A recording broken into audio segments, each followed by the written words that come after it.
I was sitting in the back row of the conference room when the new CEO walked straight to me. Derek Callahan had been on the job for exactly 20 minutes. He pointed at me in front of 60 colleagues and said my services were no longer needed. Security would escort me out within the hour. 15 years managing classified Pentagon contracts. A decorated Marine Corps veteran.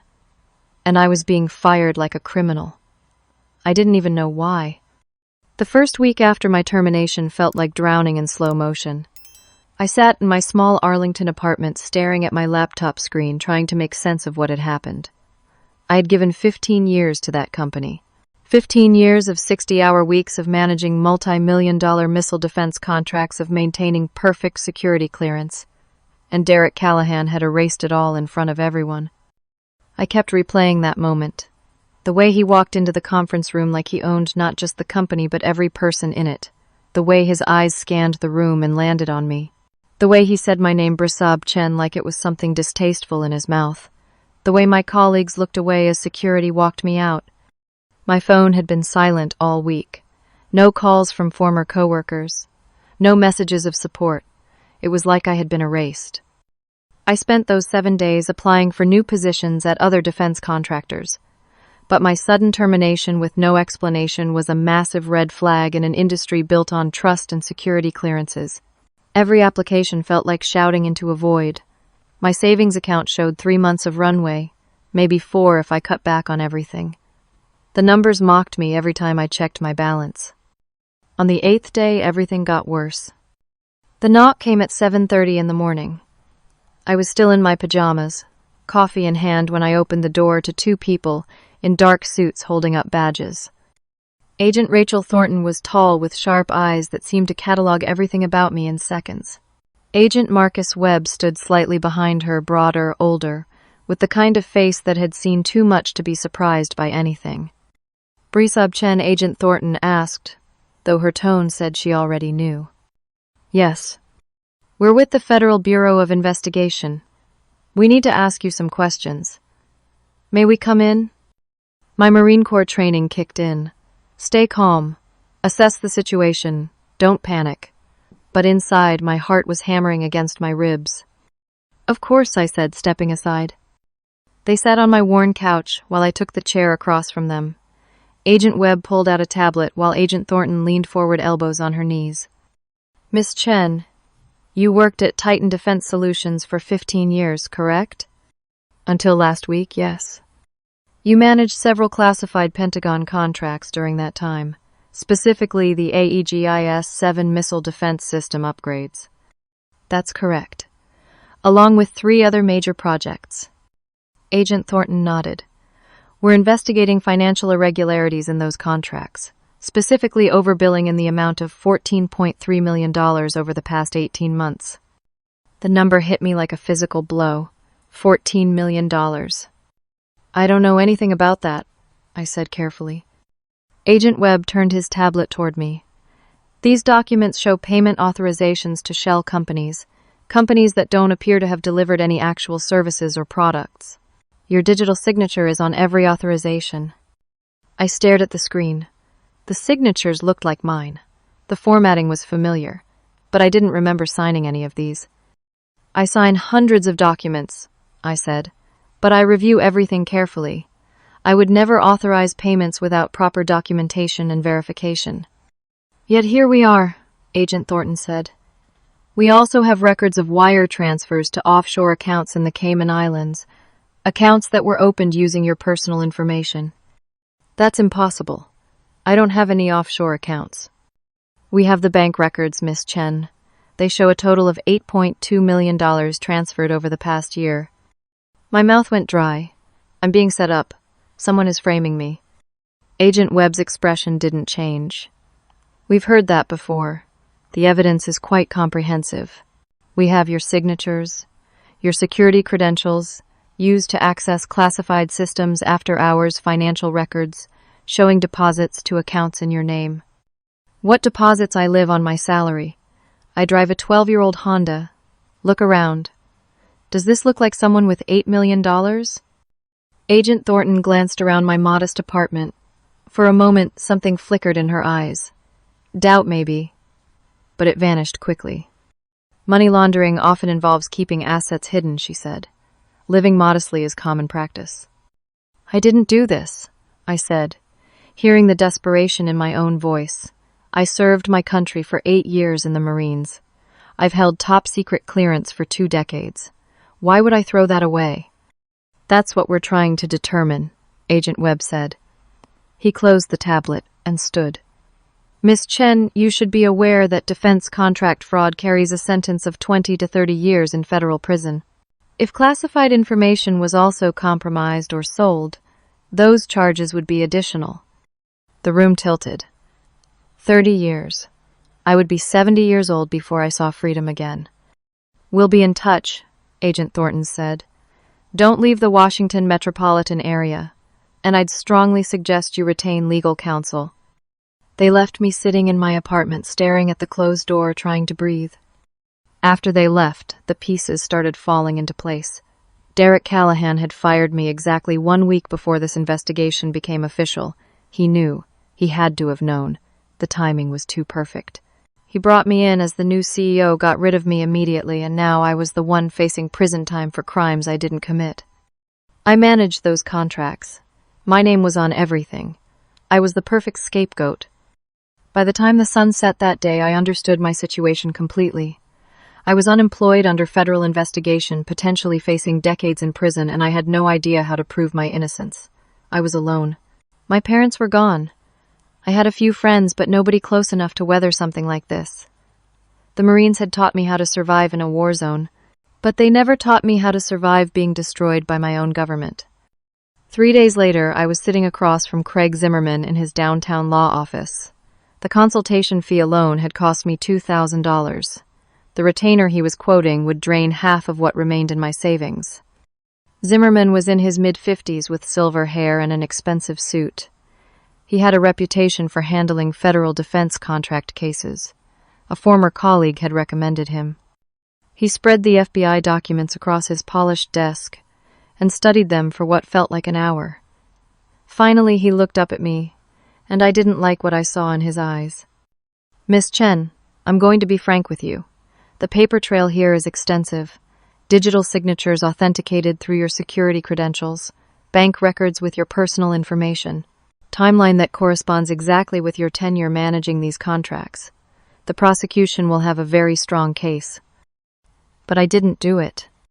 I believe you, he said, though his tone suggested otherwise. However, belief isn't evidence. What I'm suggesting you consider is a plea agreement. If we approach the prosecution now before they build their full case, we might negotiate for reduced charges, maybe 10 years instead of 30. 10 years, I repeated. The words felt surreal. It's better than the alternative. I stood up.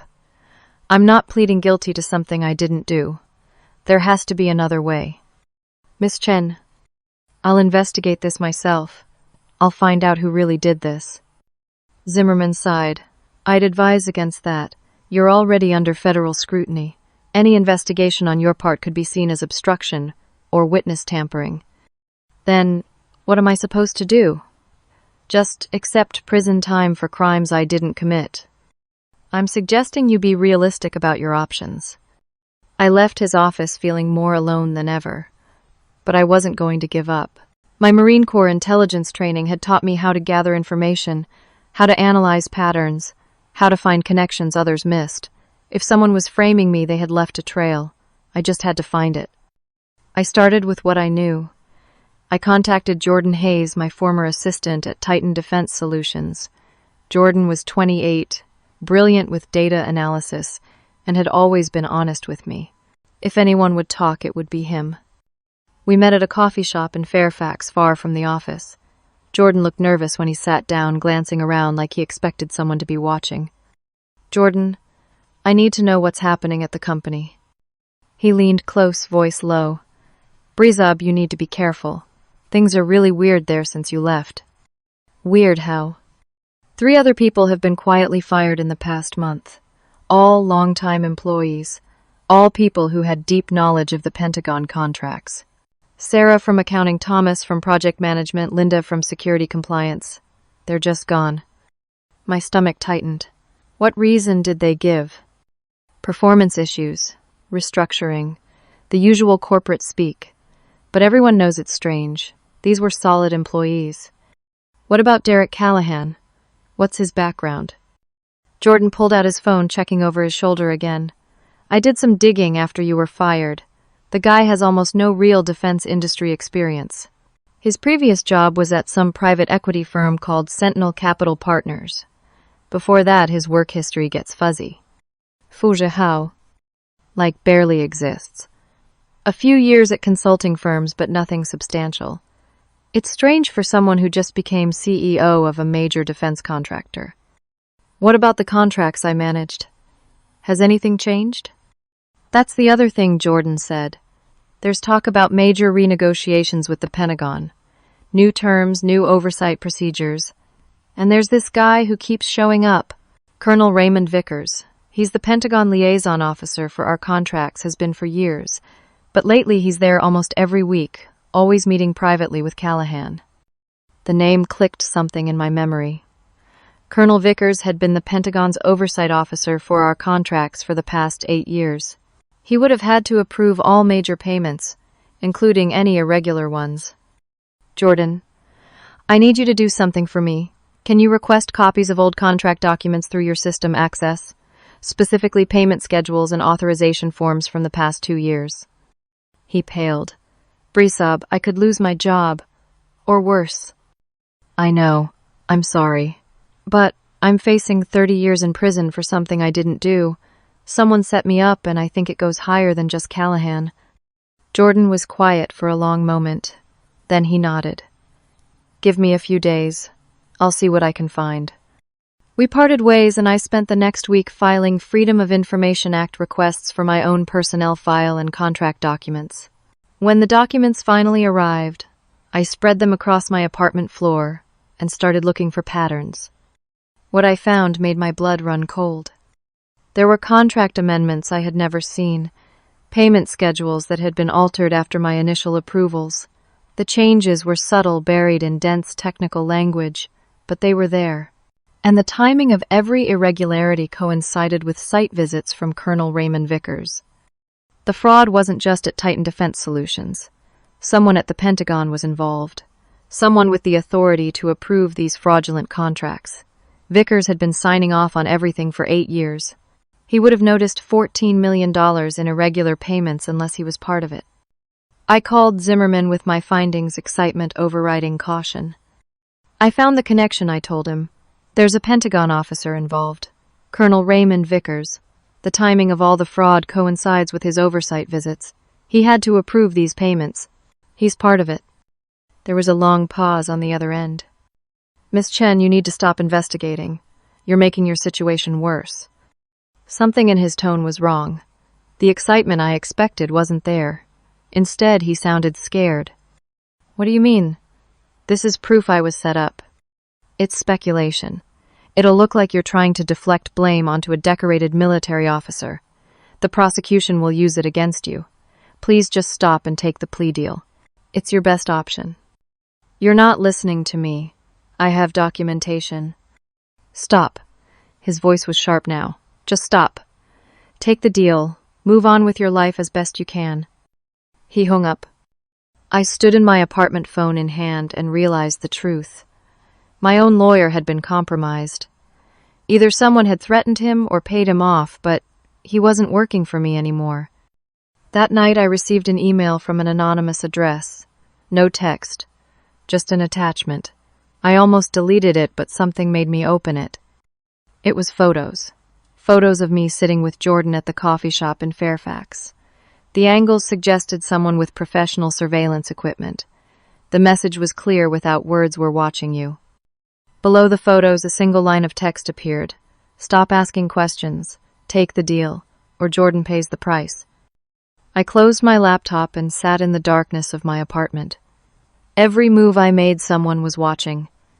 Everyone who helped me became a target. My lawyer was either scared or bought. The conspiracy involved the Pentagon itself, and I was more alone and vulnerable than I had ever been, even in combat zones overseas. The walls were closing in, and I had nowhere left to turn. 5 days after that threatening email, the FBI came back. But this time they had a warrant. I watched through my peephole as Agent Thornton knocked.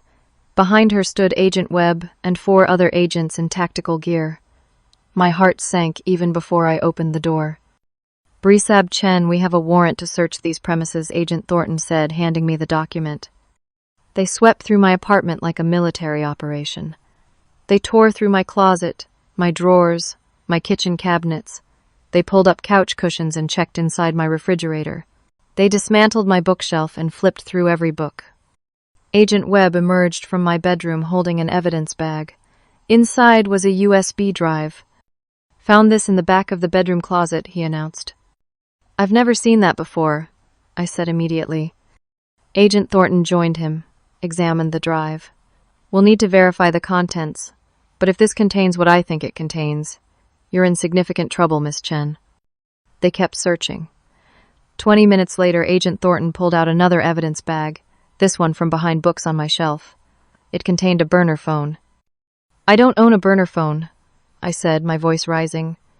"Someone planted these. Your building security footage shows no unauthorized entry in the past 3 weeks," Agent Webb said. "Can you explain how these items appeared in your apartment?" I couldn't. The building had secure entry and I lived on the 4th floor. Unless someone had my key or access to the security system, there was no way in. They found the cash next. $40,000 in $100 bills hidden in a shoebox under my bed. I watched in horror as they counted it out. "I don't have that kind of money," I said. "Look at my bank statements. I have $11,000 in savings total. Where would I get $40,000 in cash?" But I could see in their eyes that they didn't believe me. The evidence was too perfect, too damning. "Brisab Chen, you're under arrest for fraud, money laundering, and possession of classified materials," Agent Thornton said. She read me my rights as Agent Webb handcuffed me. They took me to the FBI field office in downtown Washington. Fingerprints, photographs, processing. Then they put me in a holding cell that smelled of disinfectant and despair. The interrogation room was small and cold. Agent Webb sat across from me while Agent Thornton stood by the wall. "The USB drive contains classified missile defense schematics," Webb said. "Schematics that were removed from secured servers at Titan Defense Solutions. The burner phone has calls to a number registered in Moscow. The cash represents payment for services rendered." "I'm being framed," I said, for what felt like the 100th time. "Everything you found was planted in my apartment." "By whom?" Thornton asked. "I don't know yet, but someone with resources, someone who can bypass building security, someone who wants me to take the fall for this fraud." Webb leaned back. "Or you're guilty, and you're desperate." They questioned me for 6 hours. The same questions over and over. Where did I get the cash? Who was I calling in Moscow? Why did I steal classified documents? When did I start working for foreign intelligence? I told them the truth until my voice was hoarse, but truth doesn't matter when the evidence says otherwise. Zimmerman got me released on bond. $250,000. I had to put up my condo as collateral. They fitted me with an ankle monitor and placed me under house arrest. I could leave only for legal meetings and emergencies. I sat in my apartment that night, the ankle monitor heavy on my leg, and felt the walls closing in. Someone with serious resources was destroying me piece by piece. The evidence was too perfect. The timing was too precise. This wasn't amateur hour. This was professional, systematic destruction. The next morning I got the call about Jordan. It was Jordan's roommate. Jordan had been attacked outside his apartment building the night before. He was in the hospital with a severe concussion and 3 broken ribs. The police were calling it a mugging, but his wallet and phone were still on him when they found him. I sat down hard, the phone pressed to my ear. "Is he going to be okay?" "They say he'll recover, but he's pretty messed up. They beat him bad." This was my fault. Jordan had helped me, and now he was in the hospital. The message was clear: stop investigating or people get hurt. An hour later, my phone rang. Unknown number. I answered. A voice came through, digitally distorted, unrecognizable. "You have a choice, Brisab. Plead guilty tomorrow. Serve your time quietly. Keep your mouth shut. Your friends stay safe. But if you keep investigating, if you keep asking questions, people die. We'll start with Jordan. He's already in the hospital. Next time he won't be so lucky. Who are you? I demanded. Someone who's giving you a way out. Take it. The line went dead. I sat there staring at my phone, my hands shaking. The situation was impossible. The evidence against me was ironclad, even though it was planted. Anyone who helped me got hurt. I was under house arrest with constant surveillance. My savings were almost gone. My lawyer was compromised. I was facing 30 years minimum in prison. If I fought back, people would die. If I gave up, I lost everything, and the real criminals walked free. For the first time since I joined the Marines at 18 years old, I felt truly defeated. I had survived firefights in Afghanistan. I had earned medals for valor. But I had never felt as helpless as I did sitting in my apartment with an ankle monitor watching my life burn down around me. But then I thought about Jordan in that hospital bed. I thought about the $14 million stolen from taxpayers. I thought about classified defense technology potentially in enemy hands. I thought about Derek Callahan and Colonel Vickers and whoever else was behind this, believing they had won. I made a decision. I was going to fight. Even if it killed me. Even if it cost me everything. I wasn't going to let them win. But I needed help. Real help. From someone I could trust absolutely. I picked up my phone and called a number I hadn't dialed in 5 years. Gunnery Sergeant Moreno, the voice answered. Gunny, I said. It's Brisab Chen. I need your help. Patricia Moreno arrived at my apartment 2 days later. She was 53 now, her black hair showing silver at the temples, but she moved with the same confident precision I remembered from our days in Afghanistan. She had been my commanding officer in the Marines, and the only person I trusted completely. I let her in conscious of the ankle monitor on my leg, conscious that someone might be watching even now. Tell me everything, she said, sitting on my couch. I did. I walked her through the entire nightmare from Derek Callahan firing me to the FBI arrests to the planted evidence to Jordan in the hospital. She listened without interrupting, her expression growing darker with every detail. When I finished, she was quiet for a long moment. Then she said, You're being set up by professionals. This is an intelligence operation, not simple corporate fraud. That's what I think too. But I can't prove it. You don't have to prove it alone. I still have contacts. People I trust from my intelligence days. Let me make some calls. Patricia had retired from the Marines 3 years ago and started a private security consulting firm in Baltimore. But more importantly, she still had connections throughout the military and intelligence communities. If anyone could help me navigate this, it was her. Over the next 48 hours, Patricia worked her network. She called in favors, made quiet inquiries, and hired a private investigator she trusted. I stayed in my apartment, my ankle monitor restricting my movements while she did the legwork. When she came back, she had information that changed everything.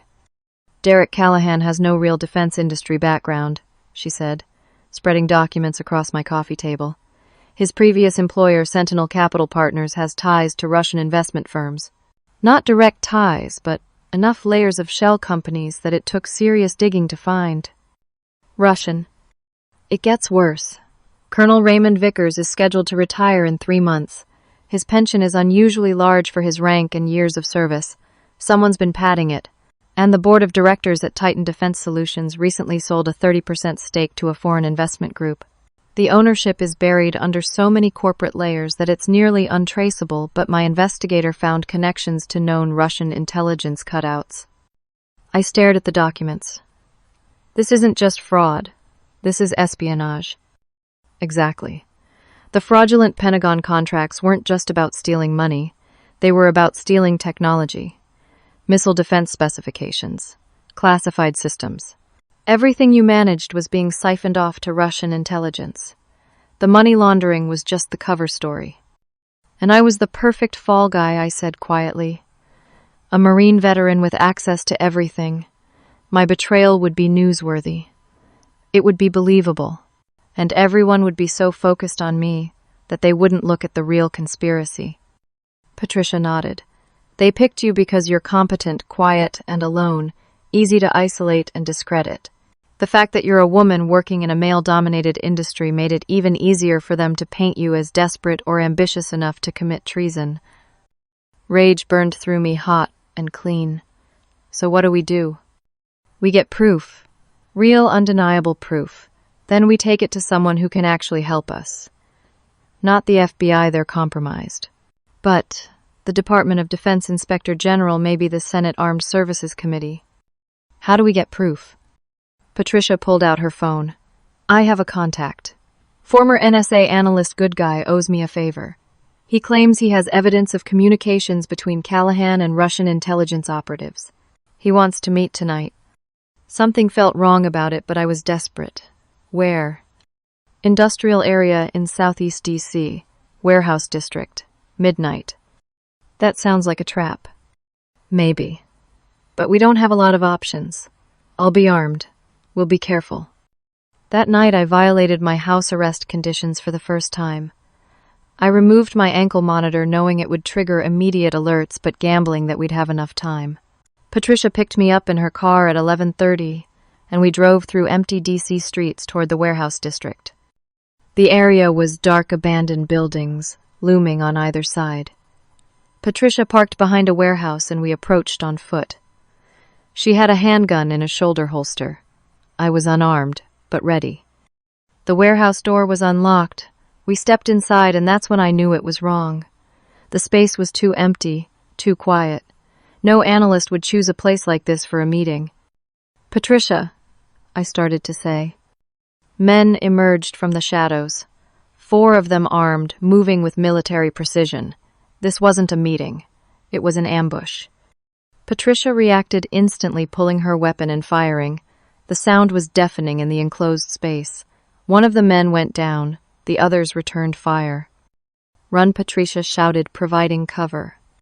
We moved together using our combat training, taking cover behind old machinery and concrete pillars. Patricia was hit in the shoulder. I saw her flinch, saw blood, but she kept moving. I grabbed a metal pipe from the floor, the only weapon I could find. One of the men came around a pillar and I swung with everything I had. The pipe connected with his head and he dropped. Patricia shot another one.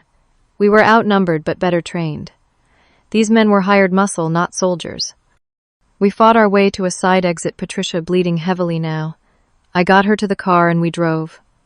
Behind us I could hear sirens. Someone had called the police.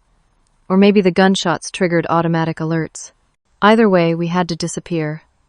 I know a place, Patricia gasped, pressing her hand to her shoulder. Doctor I trust. Used to be a military surgeon. Works off the books now. We drove to a small clinic in a neighborhood I didn't recognize. The doctor, an older man named Frank, took one look at Patricia and got to work. The bullet had gone through missing major arteries. He cleaned and stitched the wound while I paced the small room. You were set up, Patricia said, through gritted teeth as Frank worked. Someone knew about the meeting. Either my contact was compromised or they've been monitoring my communications. Your phone. Maybe. Or your apartment is bugged more thoroughly than we thought. They're listening to everything. I sat down hard. Every move we made, they were one step ahead. We couldn't trust anyone. We couldn't go anywhere without being watched. And now, Patricia was injured because of me. I'm sorry, I said. I never should have dragged you into this. Patricia looked at me with the same fierce expression she used to have in Afghanistan when things went sideways. I chose to help. Nobody dragged me anywhere, and we're not done yet. We just need to be smarter. But as Frank finished bandaging her shoulder and we sat in that off-the-books clinic, I realized how desperate our situation had become. We were actively being hunted. Patricia was injured. I was a fugitive from house arrest. Time was running out, my trial date was set for 3 weeks away, and our enemies were willing to kill. The quiet Marine veteran they thought they could easily destroy was still fighting, but I didn't know how much longer I could keep it up. Patricia needed 4 days to recover enough to move without significant pain. We stayed in a safe house, a hunting cabin owned by one of her friends in rural Maryland about 50 miles from Washington. No phone calls. No digital footprints. Just us and the woods. But we weren't idle. Patricia had called in another favor before we went dark. A private investigator she trusted, someone who specialized in corporate espionage, had been working on getting us evidence. On the 5th day, he delivered. The private investigator, a man named Sullivan, met us at a rest stop off Interstate 95. He handed Patricia a thumb drive and a folder of documents. "You didn't get this from me," he said. "And if anyone asks, we never met." "What's on it?" I asked. "Security footage from Titan Defense Solutions parking garage. Goes back 6 months. You'll want to look at March 15th specifically." After he left, we went back to the cabin and plugged the thumb drive into a laptop Patricia had bought with cash. The footage was grainy but clear enough. We scrolled to March 15th and watched. There was Derek Callahan meeting with a man in military uniform in the parking garage late at night. The timestamp showed 11:45 p.m. They stood between cars exchanging a manila envelope. Even with the poor video quality, I recognized the uniform insignia. Colonel Raymond Vickers. This was before Callahan was even hired as CEO, Patricia said. He was still at Sentinel Capital Partners. They were planning this months in advance. Sullivan had included more in his package. Bank records he had obtained through methods I didn't want to know about. They showed the complete money trail, fraudulent payments from Pentagon contracts flowing through shell companies, then to offshore accounts, then to Russian intelligence front organizations. Millions of dollars moving through dozens of intermediary steps, but the pattern was clear once you knew what to look for. And the most damning piece, emails. Sullivan had hacked into a private server, not government or company systems. Communications between Callahan and Vickers discussing the plan. Phrases like neutralizing the veteran and preparing the narrative, and ensuring the fall guy is in place. They were talking about me, planning my destruction, setting me up months before they actually fired me. "This is it," I said, staring at the screen. "This is proof." "It's enough to create reasonable doubt," Patricia agreed. "Maybe enough to launch a real investigation, but we need to get it to the right people." We spent the rest of the day making copies, encrypting files, and creating a presentation that laid out the entire conspiracy. We would go to 3 places simultaneously: the Department of Defense Inspector General, the Senate Armed Services Committee, and as a backup, a Washington Post investigative journalist Patricia knew. But first we needed to get back to D.C. without being caught. My face had been on the news as a fugitive. I had violated house arrest, removed my ankle monitor, and assaulted a federal agent. Every law enforcement agency in the region was looking for me. Patricia made one more call, a burner phone, a number she wouldn't tell me about. She spoke for 5 minutes, then hung up. "We have a meeting tomorrow," she said, "with someone who can help. FBI agent, but a clean one. She's going to meet us privately." "How do you know she's clean?" "I don't. But we're running out of options and time. Your trial is in 2 weeks. If we don't move now, you'll be convicted by default." The next day, we drove back into the D.C. area. Patricia insisted I wear a hat and sunglasses. We met Agent Rachel Thornton at a park in Alexandria at a picnic table near the Potomac River. Thornton was alone, wearing casual clothes instead of her usual suit. She looked around nervously as we approached. "This is highly irregular," she said. "You're a fugitive, Miss Chen. I should be arresting you right now." "Then why aren't you?" Patricia asked. Thornton was quiet for a moment. "Because I've been reviewing the case. There are inconsistencies, things that don't add up. I think you might actually be telling the truth about being framed." Hope surged in my chest. "I have proof, evidence that shows the real conspiracy." "Show me." I started to explain, showing her photos on the laptop, walking her through the bank records and the emails. She listened, her expression serious occasionally, asking clarifying questions. Then something changed in her face. "This is bigger than I thought," she said. "If this is true, if there really is Russian intelligence involvement and Pentagon officials compromised, you're in serious danger. I need to get you into protective custody immediately. We need to go to FBI headquarters right now." Something in her tone was wrong. Too urgent, too insistent. "Why the rush?" Patricia asked, and I heard the suspicion in her voice. "Because if what you're saying is true, the people behind this will kill you both, to keep it quiet. You need federal protection." Or you need to bring us in before we can spread this evidence around, I said quietly. Thornton's expression hardened. She stood up and her hand moved to her hip where I realized she had a weapon concealed under her jacket. Miss Chen, you need to come with me. Now. For your own safety. I don't think so, I said, backing away. Don't make this harder than it needs to be. Thornton pulled her weapon, keeping it low but visible. I'm placing you under arrest, both of you. Hands where I can see them. Patricia moved faster than someone with a shoulder injury should be able to move. She grabbed Thornton's wrist, twisted, and the gun fell to the ground. They struggled for a moment, but Patricia had 20 years of combat training. In seconds, she had Thornton on the ground, disarmed. Run, Patricia shouted at me. I ran. Behind me, I heard Thornton shouting into a radio. Suspect fleeing on foot, need backup at Waterfront Park. I sprinted through the park, my lungs burning. Sirens erupted in the distance, growing closer. I could hear Thornton pursuing, could hear her calling for me to stop. I made it to a side street where Patricia had parked a second car just in case. She appeared 30 seconds after me, breathing hard, and we drove away just as police cruisers appeared in our rearview mirror. They'll have the plates, Patricia said. We need to ditch this car. We abandoned the vehicle in a parking garage and took a taxi to a motel on the outskirts of the city. Cash-only, fake names, the kind of place that didn't ask questions. In the grimy motel room, we watched the news. My face was everywhere. The story had escalated. Fugitive defense contractor wanted for espionage. Former Marine accused of selling classified information. FBI agent assaulted during attempted arrest. I had assaulted a federal agent. Even though it was Patricia who disarmed her, I was the fugitive they were after. The charges were piling up. Even if I proved my innocence on the original fraud, I had now violated house arrest, removed an ankle monitor, fled from federal agents, and been involved in an assault on an FBI agent. We're done, I said, staring at the television. Even if we prove the conspiracy, I'm facing years in prison for everything I've done in the past 2 weeks. Patricia sat next to me. Not if we can prove you were fighting for your life against a corrupt system.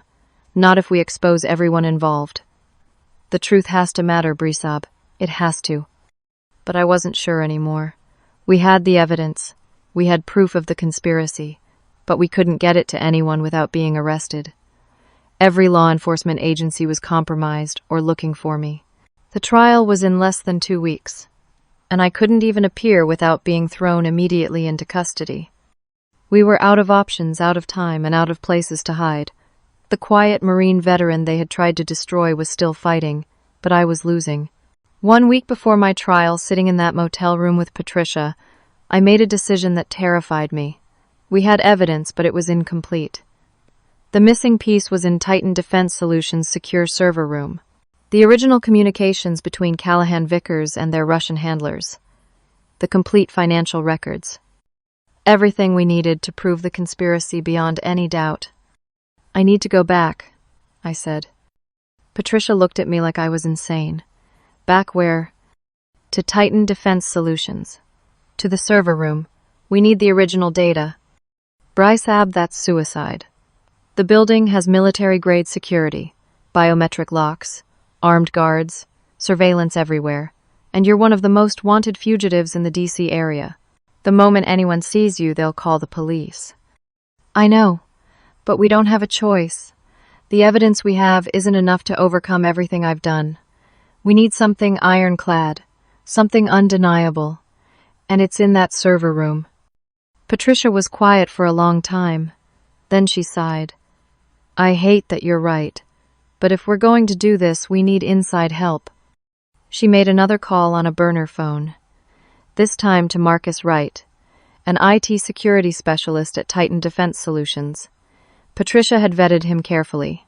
He was suspicious about the recent firings, uncomfortable with Callahan's leadership, and most importantly, he hadn't been working there long enough to be part of the conspiracy. Marcus agreed to help, though his voice on the phone was terrified. He provided us with access codes, security camera blind spots, the server room maintenance schedule, and a 30-minute window when the room would be accessible during a scheduled system update. The window was at 2 a.m. 3 days from now. We spent those 3 days preparing. Patricia bought me a wig-colored contact lenses and clothes that would make me look different from my FBI photos. We studied building layouts Marcus sent us. We planned escape routes. We prepared for everything that could go wrong. The night of the infiltration, Patricia drove me to within 2 blocks of Titan Defense Solutions. It was 1:45 a.m. The DC streets were empty. In the distance, I could see the building where I had worked for 15 years, the place that had been my second home. "You have 30 minutes once you're inside," Patricia said. "If you're not out by 2:30, I'm coming in after you." "Don't. If I get caught, there's no point in both of us going down." "Brisab. Promise me." She gripped my shoulder with her good arm. "Be careful." I got out of the car and walked toward the building. My heart was hammering so hard I could feel it in my throat. I was wearing dark clothes, the wig making my head itch, the contact lenses making my eyes water. I looked nothing like my photos, but that didn't mean I was safe. I used Marcus's codes at the side entrance. The door clicked open. I was in. The building was dark and quiet. Emergency lighting cast everything in a dim red glow. I moved through hallways I knew by heart, staying in the blind spots Marcus had identified. My military training kicked in. Move quietly. Stay alert. Trust your instincts. I reached the stairwell and climbed to the 3rd floor where the server room was located. I checked my watch, 1:58 a.m. The maintenance window opened at 2 a.m. exactly. At 2 a.m., I heard the electronic lock on the server room disengage. Marcus had come through. I slipped inside. The server room was cold, filled with the humming of machines. Banks of servers lined the walls, lights blinking in the darkness. I moved to the terminal Marcus had specified and plugged in the high-capacity storage device Patricia had acquired. The data transfer began. Estimated time, 28 minutes. I stood there watching the progress bar every second, feeling like an hour. All the emails, all the financial records, all the communications, everything that would prove the conspiracy. Everything that would save my life. 25 minutes remaining. I heard footsteps in the hallway outside. Security guard. I held my breath as they passed. The footsteps faded. 20 minutes remaining. My phone vibrated. A text from Marcus Guard changed his pattern. He's heading back toward your location. 15 minutes remaining. I heard the guard's footsteps again, closer this time. He was checking doors. I looked around the server room for somewhere to hide. There was a maintenance closet in the corner. I squeezed inside, pulling the door almost closed, leaving just a crack to see through. The guard entered the server room. He walked past the terminal where my storage device was plugged in. He didn't notice it. He checked the environmental controls, made a note on his clipboard, and left. I waited until his footsteps faded completely, then emerged from the closet. 10 minutes remaining. Another text from Marcus' security system just flagged unusual data transfer. Someone noticed. They're checking. My blood went cold. 5 more minutes and I'd have everything. 8 minutes remaining. I heard voices. Multiple people. Coming toward the server room. 7 minutes remaining. The door opened. 2 security guards entered. They saw the storage device immediately. "Someone's downloading data," one of them said, reaching for his radio. I had no choice. I yanked the storage device from the terminal and ran. The transfer was only 90% complete, but it was better than nothing. "Hey, stop!" the guards shouted. I ran through the hallway, the guards pursuing. Alarms started blaring. Red lights flashed throughout the building. Lockdown procedures were initiating. I reached the stairwell and flew down the stairs, taking them 3 at a time. Behind me, the guards were radioing for backup. I could hear more footsteps converging on my location. I hit the ground floor and ran for the side exit. The door wouldn't open. Electronic locks had engaged. I was trapped. I changed direction, heading for the loading dock. It was on the other side of the building. I had maybe 30 seconds before the guards caught up. I ran through the familiar corridors past the conference room, where I had been fired, past offices, where I had spent 15 years of my life. Everything was flashing, red alarms screaming. The loading dock. I could see the exit, 20 feet away. Security guards appeared in front of me, blocking the way. Behind me, more guards. I was surrounded. Then gunfire, not aimed at me, aimed at the ceiling, the lights. Patricia had broken her promise. She was here providing cover, creating chaos. "Go!" she shouted. I ran through the confusion guards, diving for cover. Patricia was right behind me. We burst through the loading dock door into the night. Her car was there, engine running. We jumped in and she drove tires, screaming. Behind us, security was pouring out of the building. Police sirens wailed in the distance. "Did you get it?" Patricia asked, driving like a maniac through DC streets. 90%, I said, holding up the storage device. It cut off before it finished. "Is it enough?" "I don't know. Maybe. It has to be." We ditched the car and made it to another safe house, this one an apartment, belonging to one of Patricia's military contacts. We spent the rest of the night reviewing what we had downloaded. It was mostly complete. Emails between Callahan and Vickers, financial records, communications with Russian operatives. The only missing piece was the most recent month of data. "It'll have to be enough," Patricia said as dawn broke, "because we're out of time and out of options." She was right. My trial was set to begin in 4 days. I was a fugitive with warrants out for multiple felonies. We couldn't run anymore. We couldn't hide. The only option left was to come out fighting. Patricia made arrangements. Simultaneous meetings with the Department of Defense Inspector General, the Senate Armed Services Committee staff director, and a Washington Post investigative journalist. We would present everything at once, go completely public, and force the truth into the open.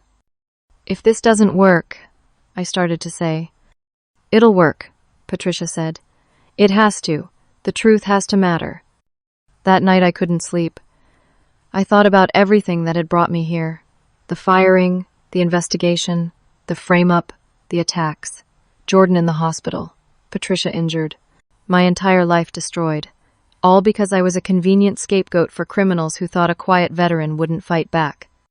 But I had fought back, against impossible odds, against a conspiracy that reached into the Pentagon itself. I had kept fighting. And tomorrow I would either expose the truth or lose everything trying.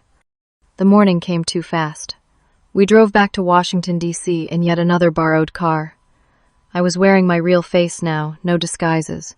If I was going to do this, I was going to do it as myself. We parked at the Pentagon and I took a deep breath. Patricia looked at me. "Ready?" "No," I said, "but let's do it anyway." We walked toward the building, where I would either save my life or lose it forever. The quiet Marine veteran was about to make a whole lot of noise, and the people who had tried to destroy me were about to learn what happens when you underestimate someone who has nothing left to lose. The conference room in the Pentagon was small and windowless. Inspector General Catherine Walsh sat at the head of the table, flanked by 3 military intelligence officers. The Senate Armed Services Committee staff director, a sharp woman named Diana Ross, sat to her left. A Department of Justice representative occupied the chair to her right. I stood at the front of the room with Patricia beside me and presented everything. I started with my firing.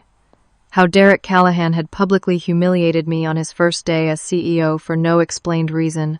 I showed them the timeline. Fired 1 week, FBI investigation announced the next. Too precise to be coincidental. Then I walked them through the planted evidence. The USB drive, the burner phone, the cash, none of which I had ever seen until FBI agents discovered them in my apartment. Building security footage showing no unauthorized entry, which meant someone with access to the security system had planted everything. I showed them the surveillance footage from the parking garage. Callahan meeting with Colonel Vickers months before Callahan was hired as CEO. The manila envelope exchange. The proof of premeditation. The bank records came next. I traced every dollar from the fraudulent Pentagon payments through shell companies to offshore accounts to Russian intelligence front organizations. $14.3 million flowing in a clear pattern once you knew what to look for. Then the emails. Communications between Callahan and Vickers discussing neutralizing the veteran, preparing the narrative, and ensuring the fall guy is in place. They had planned my destruction months in advance. Picked me because I was competent, had access to everything, and was isolated enough to frame easily. I explained the bigger picture. This wasn't just fraud, it was espionage. Russia had infiltrated a major American defense contractor, compromised Pentagon officials, stolen classified missile defense technology, and funneled millions in taxpayer money to intelligence operations. They had used me as a distraction, a newsworthy betrayal story that would keep investigators focused on the wrong target while they covered their tracks. I talked about Jordan Hayes beaten outside his apartment, Patricia shot during an ambush, Agent Thornton revealed as compromised, my own lawyer intimidated into pushing a plea deal. Every attempt I made to investigate met with violence or obstruction, because the conspiracy went deep and had serious resources. The presentation took 6 hours. Inspector General Walsh asked detailed questions. The military intelligence officers verified information, in real time making calls, pulling up databases. Diana Ross took extensive notes. The DOJ representative's expression grew darker with every revelation. When I finished, the room was silent for a long moment. Then Catherine Walsh said, "If even half of what you're presenting is accurate, this is one of the most significant counterintelligence failures in recent memory." "It's all accurate," I said, "and I have the evidence to prove it." The verification process began immediately. Military intelligence officers started pulling bank records, cross-referencing shell company registrations, tracing IP addresses from the emails. They authenticated the parking garage surveillance footage.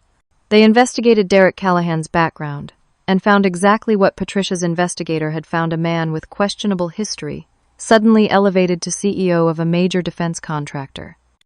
By evening, they had confirmed enough to take action. FBI agents, ones from a different division than those who had investigated me, arrived at Titan Defense Solutions. They arrested Derek Callahan in his office. He tried to run but was caught in the parking garage, ironically in the same spot where he had met with Colonel Vickers. Military police arrested Colonel Raymond Vickers at his Pentagon office. They found him attempting to delete files from his computer. The files were recovered by forensic specialists. Over the next 48 hours, 3 other conspirators were arrested, including Agent Rachel Thornton. Asset seizure began on the offshore accounts. Millions of dollars were frozen.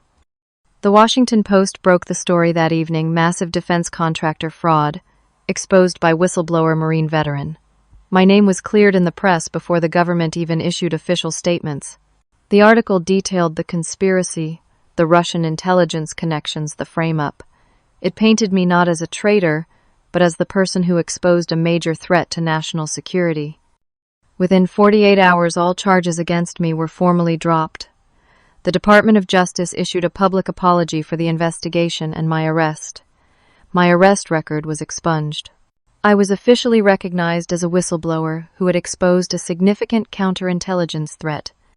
The aftermath took weeks to fully unfold. Derek Callahan was charged with espionage, fraud, money laundering, and conspiracy. He faced life in prison without the possibility of parole. His trial was fast-tracked given the classified nature of the evidence. Colonel Raymond Vickers was court-martialed for treason. The military justice system moved swiftly. He was facing decades in military prison at Fort Leavenworth. Agent Thornton and the other compromised officials were prosecuted. Some took plea deals in exchange for testimony against higher-level conspirators. Others went to trial and were convicted. Titan Defense Solutions underwent complete restructuring. The entire board of directors was replaced. New security protocols were implemented. The company hired me as a consultant to review all existing contracts and identify any other potential vulnerabilities. I declined the consulting offer but did agree to testify before Congress about what had happened. The financial recovery was substantial.